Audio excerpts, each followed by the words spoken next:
Hello, all, and welcome to another wonderful episode of Teachings with My Dad. It's a podcast based on our teachings and learnings from our fathers. Today, we have noted quizmaster, educator, and my mentor as well in the field of quizzing, Mr. Giri Balasubramanian, oftenly known as Big Brain. Welcome to you, Giri, sir, to this wonderful podcast.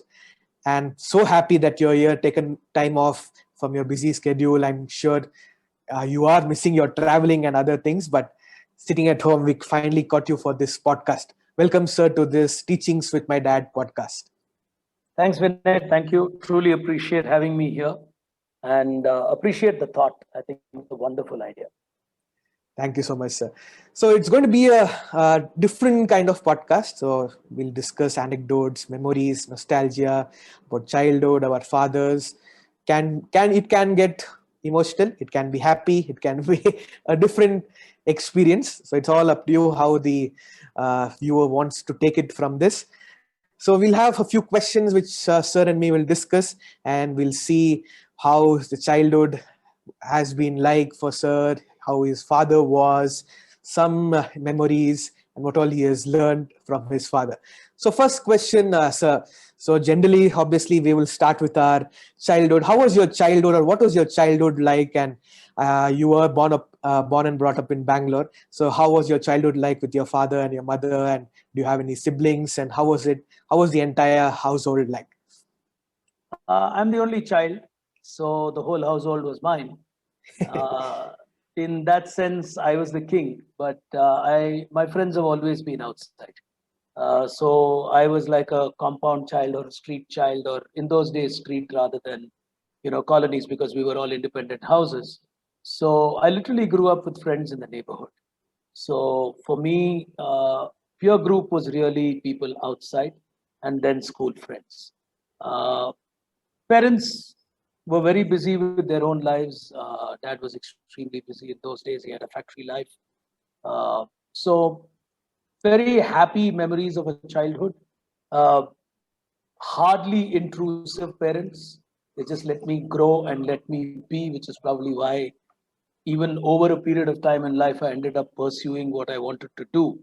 But I think in a typical Indian sense, if I have to use the phrase, allowing the child to do what the child wants to do was something I was very fortunate of with my parents.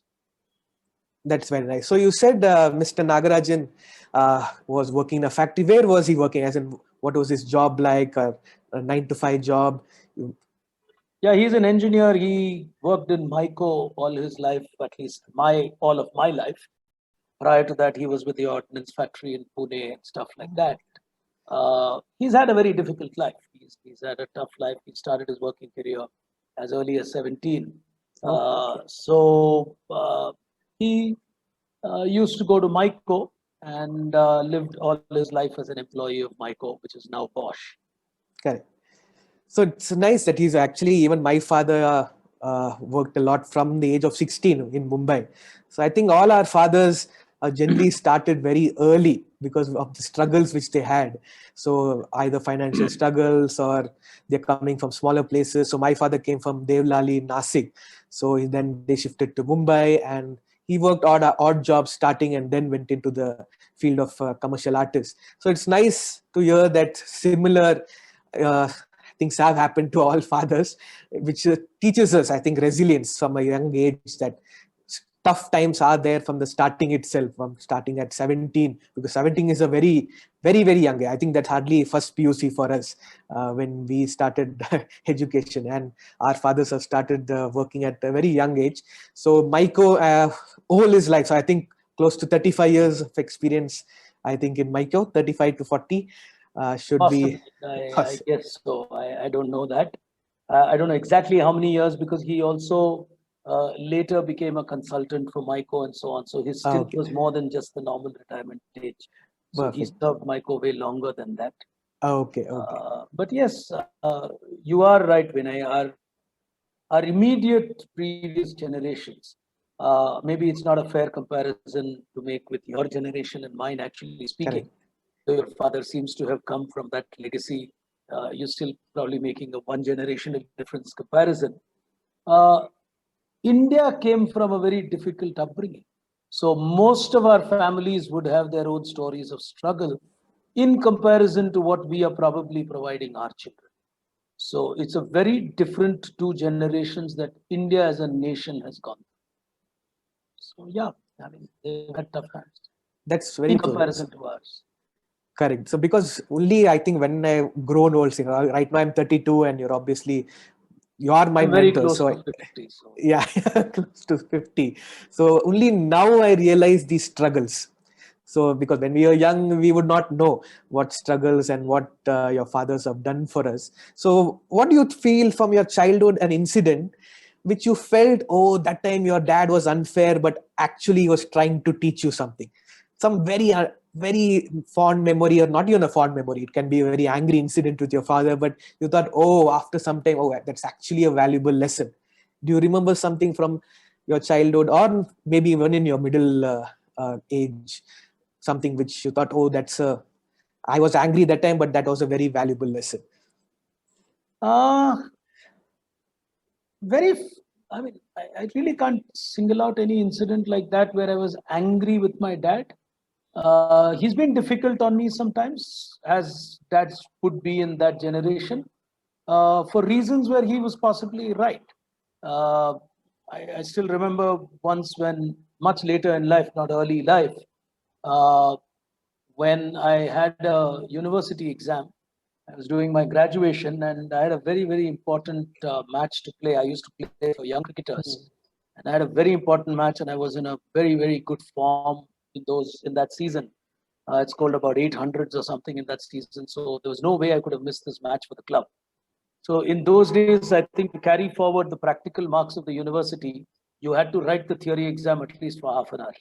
So I went to a theory exam. I attended I think it was physics or whatever. I attended my university exam. I knew there's a supplementary that will come. I was pretty decent with my academics. So I sat for half an hour. I just gave the paper in half an hour, ran to the ground and played the match. Obviously, parents hadn't asked, I hadn't told. It's not that I had consciously concealed it or anything. I may have even told. I had a very open, transparent relationship with my parents, more so with dad. Uh, but it turned out that on that day, I scored 154 not out. Okay. And the next morning, I didn't know. I just woke up and I came to the dining table, and dad was reading the paper. And he said, highly improbable that there are two Giri Balasubramaniams, one writing a physics exam and the other playing cricket. So I said, oh God, what happened? And then I opened the newspaper and I saw a massive headline which said, Giri scores unbeaten 154, takes young cricketers to victory. So I was like, was this the day I needed this headline? So he was a little stern with me on that day and said, listen, I think you're overdoing your cricket and you've got to really understand that this can't take you too far. Please understand, I come from an era where there was no IPL, there was no I know, grade I one know. day cricket. So if you were not in the test squad, you were nobody. Forget about Ranji Trophy. I'm not even talking Ranji Trophy. Even in those days, Ranji Trophy players would get paid hardly any. I know friends of mine. I mean, I studied at National College. Uh, there was a time when 10 out of my 11 in the team, barring me, played Karnataka State. But to be very fair, they made it differently in their lives and not necessarily because of cricket. Because none of them really went on to play India. So those were days when you had to be very pragmatic. Sport was still a deep passion and not so much of a profession, unless you wanted a bank job or a government job. That's really what you got, or a railways job. So Very yeah, nice. there have been those moments when he's been stern for the good of my career. I know that is true, because those were different times. I'm sure now kids, if they want to play cricket, Oh yeah. will be completely different. I think parents will definitely allow them. So you remember any selfless moments? So my dad has always been selfless for our family. Anything we want, we'll run and go, any chore for the family. Family comes most important. I'm sure most dads are selfless. There are exceptions, obviously. But how was your dad? Any selfless moments where he left his own, whatever, his own thoughts or his own likings, but always delivered it for your mom and you, and maybe the extended family as well? Well, for My dad, I think it was designated to be an extended role. Okay. Because ironically, we came also from an era, today the world is changing, where a large amount of family responsibility was on the male of the family. And my dad was the only son among many sisters. Okay. And his oldest sister became a widow very early in life.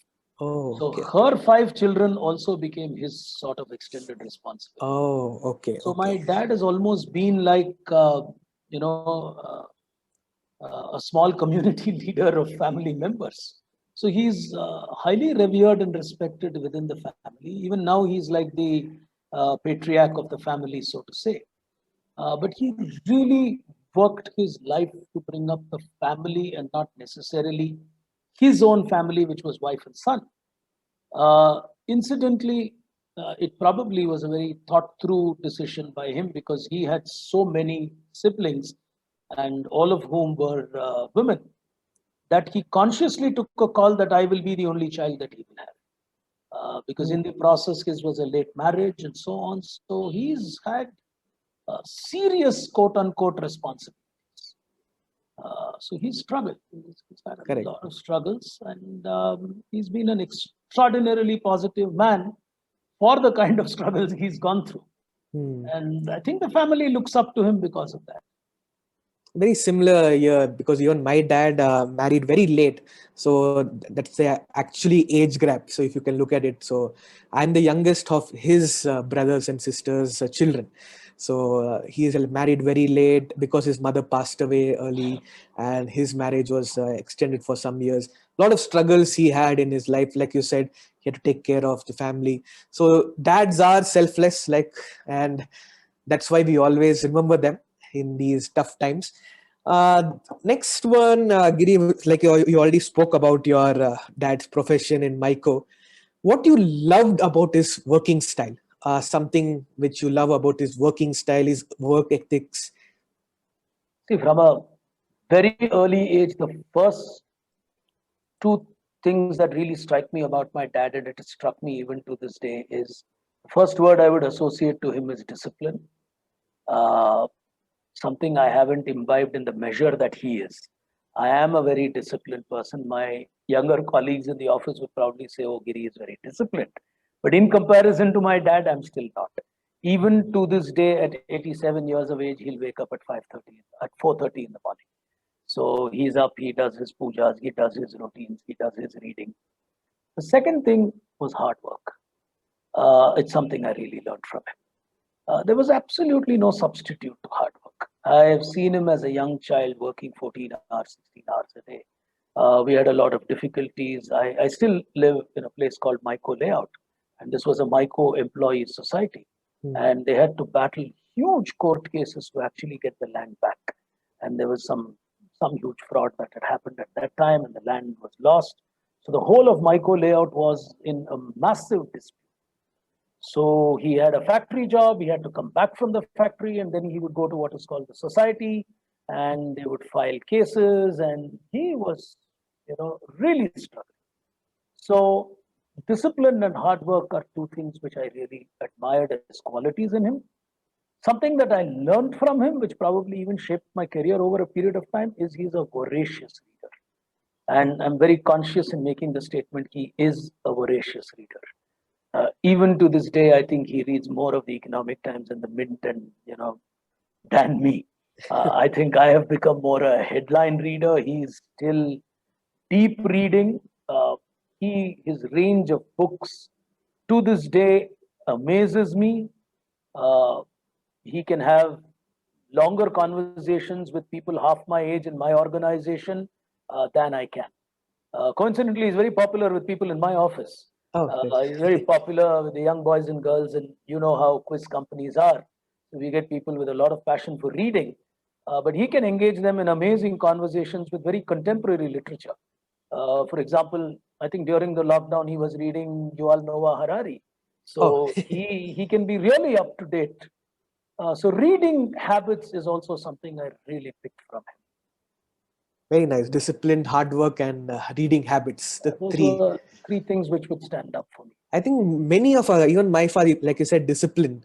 Even my father was very disciplined in maintaining all these things, and even till day, it's a very sad memory. But when he got his heart attack, even till day in the morning when he went for his shopping, he has maintained his list of what he has bought and all those things. So I think fathers of that generation were very disciplined. We would just do a Google Pay or buy it from online, but fathers from there would note down things. He has kept all his files so cleanly. I think discipline is something which we all should learn from our fathers.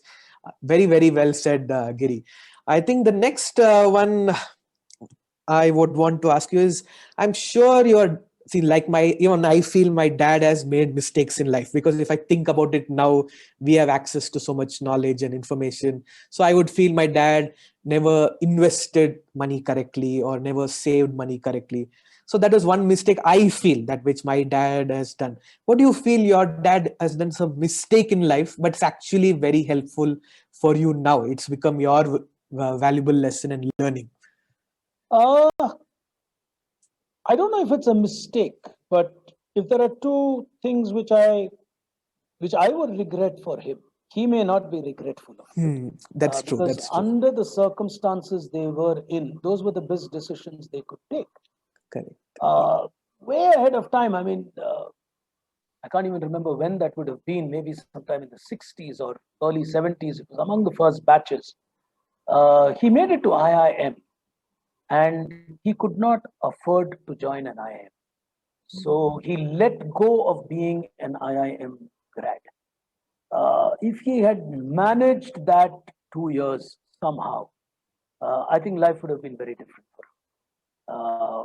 I don't know if he regrets it, because life still turned out perfectly for him for various reasons, or he made it to turn out the right way for him. So in my learning, I therefore did not compromise on education. That's something I learned from him, that you shouldn't carry that regret. So I see. So one way of in form of enforced discipline. That was one learning. The second is, again, in his era, it may have suited him, it may have fit him well, but I think he was probably shortchanged on what he could have achieved with his career if he had not stayed necessarily with Mike all his career. But that is again wearing a very modern cap. He just worked with two organizations. One was the Ordnance Factory, and then Myco. He served them absolutely loyally. In those days, I think loyalty and security rated above personal growth and ambitions. I think, therefore, given the odds that he had to kind of take care of, I think stability and a sound company, also geographically being based in Bangalore, because the whole family is in Nadu and he was in Bangalore. I think a lot of prospect. I've never had him. Looked out for opportunities beyond Myco. He really would have had huge career opportunities. But would that have helped him? I don't know. Would he have been happy? I don't know. That's but those are two things I would look at, saying, things that I have learned. I have learned, therefore, to move on. I did not allow myself to get stuck in careers, etc. I followed my dreams. I followed my passion. I did not allow the constraints of life to stop me from doing what I wanted. That's very nice. Like you said, education for the viewers, Giri actually did his MBA from Harvard even now. So he continues to learn, continues to pursue courses. Yeah. 5 years now. Okay. 5 years now. Right. So very nice. Let's bring maybe a fun quotient into the podcast. Maybe an incident or an anecdote or a story which pops first in your mind. Oh, this is something I will always remember my dad. A fun incident, very nice, which, like you said, your extended family, all of you, a very nice, fun incident, which you remember. It could be even from yesterday. So family has been fun. No two ways about it. He's extremely pragmatic. I'll never forget him. For example, my wife, now of 25 years, is someone I chose, or we chose each other.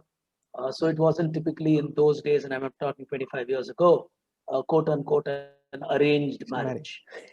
So she was a family friend of ours, and she was academically, I mean, superb. The typical type of marks that boys would avoid. So yeah, I mean, she would cry at 97 and so on and so forth. And if I had that kind of marks, I would go around donating it. When he got to know it was her, I still remember he told me, I want to meet her. And I said, sure. And I was very open, transparent. Family had brought me up that way. Very high comfort level to discuss anything with my parents. And for that era, he really encouraged my mother, for example, to learn finances, to manage banking. My mother did a lot of stuff to manage the time that he did not have. So he was extremely open-minded for that era. He never looked at it as the role of a husband, the role of a wife, a role which was anything to do with gender. So I've never grown up with that viewpoint. And in the context, so he told me I'd like to meet her. And the first thing he asked her was, I've known him 24, 25 years now. I haven't found too many reasons to really like him. What made you like him? So I'm looking at him saying, hello, I mean, what are you asking? And he asked her something and he said, will you please get out? So, it was a very funny way in which he handled it in that sense. But he was extremely pragmatic. He was extremely pragmatic, even when her family was a little reluctant to the whole thing initially, which was very understandable. I hadn't yet completed my masters and so on in those days. So understandably, they had their hesitation at the moment when they got to know, so to say. But he was very practical, and very interestingly, in those days, I used to write letters to my house for her, and she would come and collect letters for her from my dad. So he was that quote unquote cool. So yeah, and for his age, and between me and him, we share a fairly large age difference. I mean, he's 87 and 49, so it's almost close to 40 years of an age difference. But he was extraordinarily young for his, he still is. There are a couple of young girls in my office who commented to me saying, boss, your dad is younger than you. So I have taken it, never got hurt about it, but it is true. He's very young. Young nieces and nephews of mine, when they have issues, they actually speak to him even today in the family, not necessarily me, though I could be the first port of call. They don't, they actually speak to him. Very nice story. Since we both come, when I told my dad I want to become a quiz master, leaving a job, and he was obviously open about it and said, do whatever you can, but make sure you earn your salary what you had in the previous job. So that was my only benchmark which I had when I started as a quiz master. When you told your dad that you want to leave Walt Disney and Times and you want to start your own quiz company or want to do a quiz master, I'm sure you were among the first 3 that time. So you didn't have, like me, I have you as a mentor. There is Siddharth Basu, there's Derek O'Brien, who's already succeeded as a quiz master. So it's easy to convince our dads. But how was it for you when you told your dad you want to become a complete quiz master and start a quiz company? He was extraordinarily supportive. Mine actually happened under probably very different circumstances, though. My entire drive and motivation to become a quiz master, it's publicly known today, was because I had a near-death experience. And that really made me think and drove me to pursue my own passion in life, rather than just work for Walt Disney, though a lot of people told me it's stupid of you to leave a job. That's the aspiration of every MBA. And in your 20s, that's what you want to do well at that time. So it's not easy to become an entrepreneur. He just told me, it's fine. I mean, it's perfectly okay. Don't get into it with the fear of failing. That's the only statement he made. And I remember him telling me that. He says, if you're getting into it, get into it wholeheartedly and give it your 100%. So my becoming a quiz master was hardly even a big decision. I mean, my wife was extremely supportive. My dad was supportive. My mom has always stood by decisions that the family has taken. I think it really was a big stumbling block at all with never ever, and certainly not the one to become a quizmaster. Very nice. So let's end with one question. What is your learnings from your dad that you have taken forward as a dad and transformed to your children? So you're a dad of 2 children. So I'm sure something you learned from your dad. How is your father style? How do children? What is your ethics and etiquette with your children? What do you try to teach them? So if I ask them maybe after some years, what are your teachings from your dad? They say They may honestly answer saying what we learned from our granddad rather than the dad, which is fair because we live in the same house. So they are fortunate to have also learned a lot of things from my dad because they've got to learn it from their granddad. And he's extraordinarily friendly with them. I really don't know if everything that I learned from him are things I could, really translate and give to my kids. But if there are 2 things that I really would like to, and not necessarily to my kids, to kids at large, and in the kind of roles that we play, we influence children who are beyond our own children sometimes. And I think the 2 key things that I really took away from him would be humility and values. Life has never been easy to him, but he has stood completely by a value system that I thoroughly admire. He's been pragmatic, he's been extremely very, very liberal in his thought process, very, very encouraging of people. So, very, very positive person despite the difficulties. And I think that is important. You do not allow the difficulties to make you think inward or start becoming narrow cast. So that is something that I would really believe is a very strong takeaway for anybody to learn as a quality, which is to live your life with the right values and positivity. Second thing is humility. He's always been extraordinarily humble. I think it's something that I have learned from him.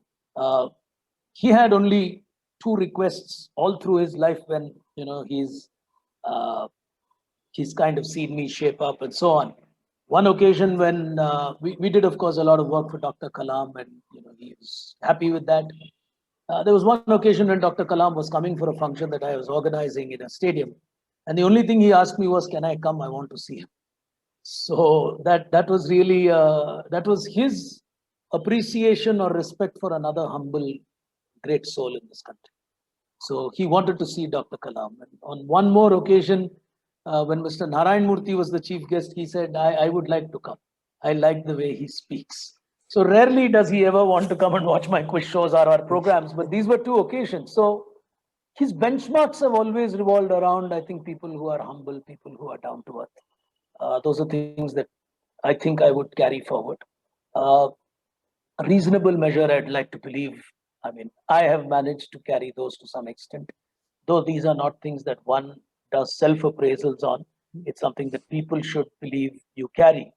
But I hear it from people, and I've heard it probably now for over a period of a long time. But I think as society, these are kind of value systems that really help us when difficult times arrive. If you are grounded, if you are humble, and you're living by the right values, you've got nothing to worry about. You will pass through in your life. I think that's the most important teaching. That's the entire motive of this entire podcast, for the viewers to know these values like humility, discipline, hard work, whatever Giri sir and I said about our fathers. One final question, Giri sir, is any regret, like you did not say your father, did not do for your father, any regrets till now, anything, or you still want to do something? Oh, me regret for him, he'll have a long list. Yeah, till the lockdown, he was going around in a kind of keys away. He's got a huge. Well, I'm like a policeman in his life sometimes. My list of regrets about him is very less. His list of regrets about me could be a fairly long. It could be an Excel sheet. He may really have a lot of complaints because I put a lot of restraints on him. Again, out of sense of That's true. but he he in all fair struggled being at home through COVID than me. I think though people think all think our I'm fathers, the, yes. people think I'm the one who's always catching the flight and going to some city, but that was work for me and I had to do it. I'm quite happy with the new situation. I mean, it's not that I don't like traveling. I love my traveling, but it's not that I, feel chained at home. But I think he feels constrained. He is an absolutely outgoing person. So if there is a new bank manager who's coming in the area, he'll be the first one to go and wish the bank manager, the postmaster, the KEB, the BWSSB. He hates online payments because those are all opportunities that he could go out. It's a That's very outgoing type of a personality and continues to be that way. So from the fruit seller in the area to the the idli selling shop, he would know everybody. I used to sometimes joke with him saying, you should probably stand for elections, you'll win. He's quite popular in the area. He was the first president of the area. So, in that sense, he's been here for years and it's his, in many ways, it's their colony. These are the people who shaped Myco layout, the old Myco employees. So in a sense, they've literally built this locality. Very, very few regrets from my end. His is, could be, funny. Very true. This COVID time has been very tough, I think. Even for my father, keeping him at home, can't go out, has been really tough. He always wants to go out. I think most of the people, even in our area, very much miss him. And it's a tribute to him, this Teachings from My Dad. Thank you so much, Giri sir, for joining us for this wonderful episode of Teachings from Our Dad. I hope all of you viewers enjoyed it, learned something new. Closing thoughts, Giri, for the young generation, because we are educators in the end and children are our main focus area. Any closing thoughts? Well, you are very young as well, Vinay. I think what is important for our youngsters is sometimes, and I don't mean this in the wrong way, sometimes because things come a little easier to today's younger generation, they don't probably take their parents with the same reverence that we did. I don't mean that you need to demand that respect, but I think it's very important for them to not forget that their parents are their parents. And I really appreciate a youngster like you taking a platform like this where you're creating something which would make your father proud of you. It's a really novel thought. I've never seen a tribute of this nature. Hats off to you for doing that.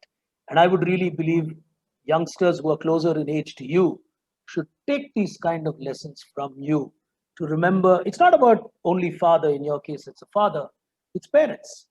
And sometimes in our lives, mothers do far more. Fathers are providers. I mean, we get away by just providing sometimes, at least in one generation. Today's generation, of course, is both parents provide. And the mother's role hasn't necessarily become any lesser than it was earlier, except that she's also a financial provider.